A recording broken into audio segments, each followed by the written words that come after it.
لیکن اب ایک تحریک عدم اعتماد کی تیاری بھی کی جا رہی ہے، اور یہ عدم اعتماد اس مرتبہ کی جائے گی چودھری شجاعت حسین صاحب کے خلاف، چونکہ وہ پارٹی سربراہ ہیں، اور جو کچھ پنجاب الیکشنز میں ہوا، پرویز الہی صاحب اور جو ان کے 10 ایم پی ایز ہیں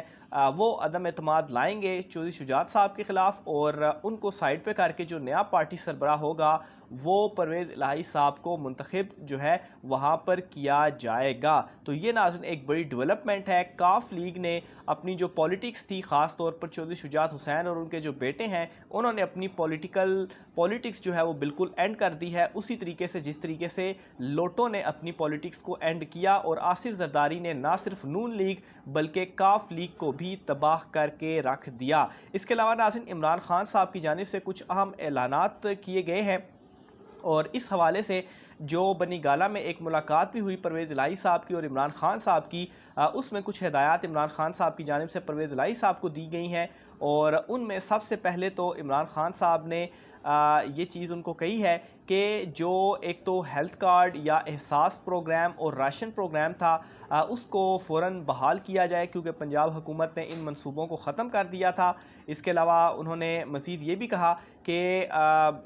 یہ جو سارے منصوبے ہیں انہیں اولین بلکہ فوری طور پر بحال کرنے کا ان کی جانب سے حکم دیا گیا، کیونکہ یہ جو پروگرامز تھے یہ غریب لوگوں کے لیے تھے، لیکن جیسے ہی جو ان کی حکومت تھی وہ آئی مسلم لیگ نون کی، تو انہوں نے عمران خان صاحب کے بکس میں یہ جو تمام پروگرامز تھے یہ بھی بند کر دیے۔ تو یہ ناظرین ایک بڑا ایک اہم اقدام ہے، کیونکہ ہیلتھ کارڈ جو تھا اس کی فیسلٹی صرف اور صرف کے پی کے تک رہ گئی تھی، کیونکہ عمران خان صاحب کی وہاں پر حکومت تھی، لیکن وہ اب پنجاب میں حکومت میں واپس آنے کے بعد یہ جو فیسلٹی ہے وہ عمران خان صاحب کی جانب سے دوبارہ اس چیز کا جو اعلان ہے، جو لانچ ہے، وہ کر دی گئی ہے۔ اس کے علاوہ ناظرین شہباز حکومت کے حوالے سے آپ کو اہم خبر ایک اور میں دیتا چلوں تو شہباز حکومت اس وقت فرسٹریشن کا شکار ہے، اور اس فرسٹریشن کے شکار میں ایک اور ڈیسیجن ان کی جانب سے لیا گیا ہے، اور اس ڈیسیجن میں ناظرین جو ڈی جی ایف آئی اے ہیں انہیں شہباز حکومت کی جانب سے عہدے سے ہٹایا گیا ہے، اور ذرائع کے مطابق انہیں اپنے عہدے سے اس لیے ہٹایا گیا ہے کیونکہ شہباز حکومت ان سے مسلسل کہہ رہی تھی کہ عمران خان صاحب کے خلاف جو کیسز ہیں وہ بنائے جائیں، لیکن مسلسل دباؤ بھی ڈالا گیا، لیکن ان کی جانب سے صاف یہ چیز ان کو بتائی گئی کہ عمران خان صاحب کے حوالے سے کوئی ایسی چیز موجود ہی نہیں ہے کہ جن کے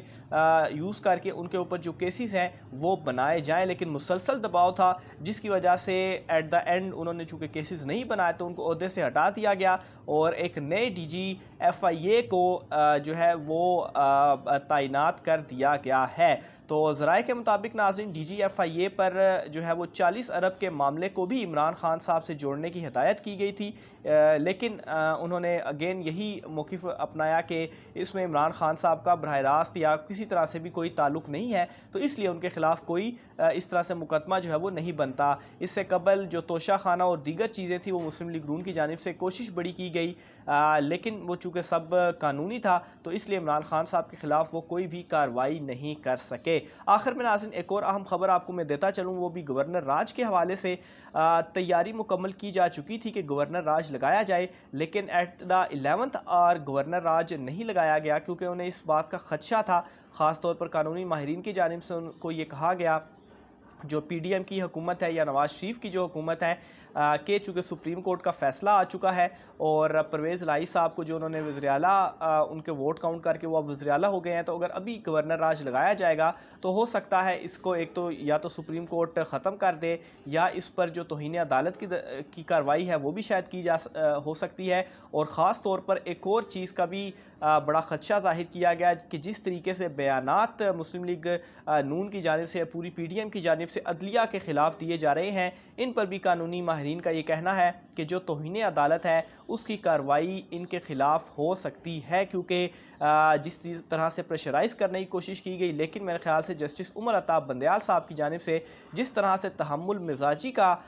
مظاہرہ جو ہے وہ کیا گیا ہے اور تمام تر جو پریشر تھا، دباؤ تھا، اسے کنزیوم کرتے ہوئے جو ڈیسیجن ان کی جانب سے دیا گیا ہے وہ بالکل قابل تعریف ہے۔ بہرحال اس حوالے سے ابھی جو معاملات ہیں وہ چل رہے ہیں، مزید جو بھی اپڈیٹس ہوں گی وہ بھی آپ ناظرین کے ساتھ شیئر کرتا رہوں گا۔ آج کی ولاگ سے اتنا ہی، مجھے اجازت دیجیے، اللہ حافظ۔